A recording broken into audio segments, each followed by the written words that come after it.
আসসালামু আলাইকুম প্রাণে আপুরা ভাইয়ারা, আপনারা সবাই কেমন আছেন? আশা করি আল্লাহর অশেষ রহমতে ভালো আছেন। আমি আপনাদের বোন, আপনাদের দোয়া ভালোবাসা ভালো আছি। তো নতুন আরেকটি ভিডিও নিয়ে আপনি হাজির হয়ে গেছি। তো ভিডিওটা আমি আলু দিয়ে পেঁয়াজ কলি দিয়ে রান্না মানে ভাজি করব। তো এটা আপনাদের সাথে শেয়ার করতেছে। আমার থেকে এখন কি এটা ভাল লাগে খুব, পেঁয়াজ কলি দিয়ে আলুটা ভাজি করলে। পেঁয়াজ কলি আবার ডিম দিয়ে ভাজি করলেও হয়। তো আমি এখানে পরিমাণ মতো প্রথমে তেল দিয়ে দিছি। তা আলুটা আমি আলাদা কেটে ধুয়ে নিছি, আর পেঁয়াজটা আমি আলাদা কেটে মানে ধুয়ে কেটে নিছি যেন ঝাঁঝটা না চলে যায়। তো পেঁয়াজ কলি ভাজি করতে অনেকে পেঁয়াজ দেয় না, কারণ ওটাই তো পেঁয়াজ কলি, এই জন্য দেয় না। কিন্তু আমি দিছি, পেঁয়াজ দিছি এখানে পরিমাণ মতো পেঁয়াজ দিয়ে, তারপরে এখানে আমি লবণটা দিয়ে দিছি, মানে আপনারা আপনাদের স্বাদ মতো দিয়ে দিবেন। তো এই লবণটা দিলে মানে পেঁয়াজটা নরম হয়ে আসে, তো এই জন্য আমি দিয়ে দিছি। আর ভাজিতে সবসময় পেঁয়াজটা একেবারে ভাজা ভাজা করবেন না। তো আমার আগুনটা মানে ভাড়া ছিল, তো তো পেঁয়াজটা একটু ভাজা হয়ে গেছে বেশি। তো এখানে আমি এখন কাঁচামরিচও দিয়ে দিছি কয়েকটা। আর ভাজির মধ্যে আমার কাঁচামরিচটাই ভাল লাগে, গুঁড়া মরিচের তুলনায় কাঁচামরিচ দিতে হয় বেশি, আর কাঁচামরিচ দিয়ে ভাজি করলেই ভাল লাগে। তো এখানে আমি হলুদের গুঁড়া দিয়ে দিছি, আর সামান্য পরিমাণে মরিচের গুঁড়া দিছি।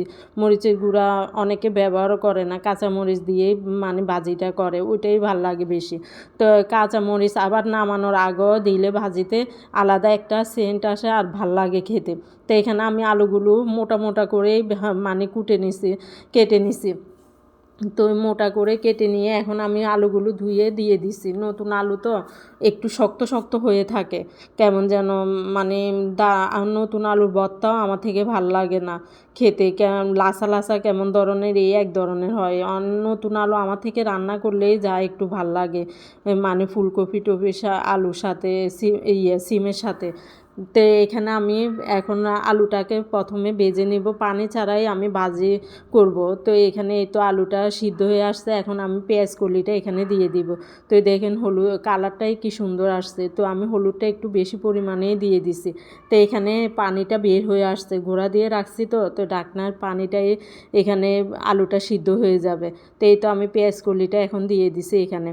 তো আমার এখন এই যে খাবারটা খুব ভালো লাগে খেতে, আর পেঁয়াজ কলিটা শরীরের জন্য অনেক ভালো বলে, উপকার। তো এই তো আমি এখন দিয়ে ভালোভাবে আলুর সাথে মিক্স করে নেড়ে চেড়ে মিক্স করে নিচ্ছি, নিয়ে তারপর ঢাকনা দিয়ে কতক্ষণ রেখে দিব, তাহলেই হয়ে যাবে আমার আলু ভাজিয়ে পেঁয়াজ আলু দিয়ে ভাজা।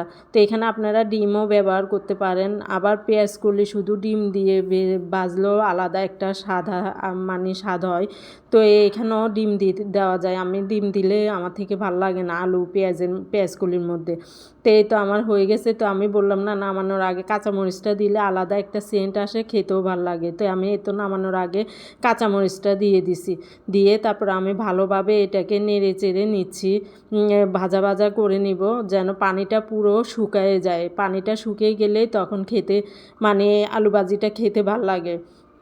তো এই তো আমার পেঁয়াজ কলিটা হয়ে গেছে, আলু পেঁয়াজ কলি। এখন আমি ধনেপাতা লাস্টে ধনেপাতা দিয়ে দিছি, ধনেপাতা দিয়ে গোড়া মানে কিছুক্ষণ গোড়া দিয়ে রাখবো, ঢাকনা দিয়ে রাখবো, তারপরে আমার পেঁয়াজ কলি ভাজি হয়ে যাবে।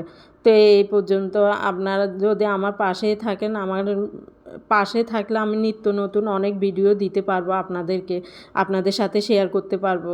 তো এই আর কি, আমার পাশেই থাকবেন আপনারা, আমি আশা করি আপনারা সবসময় আমার পাশেই থাকবেন।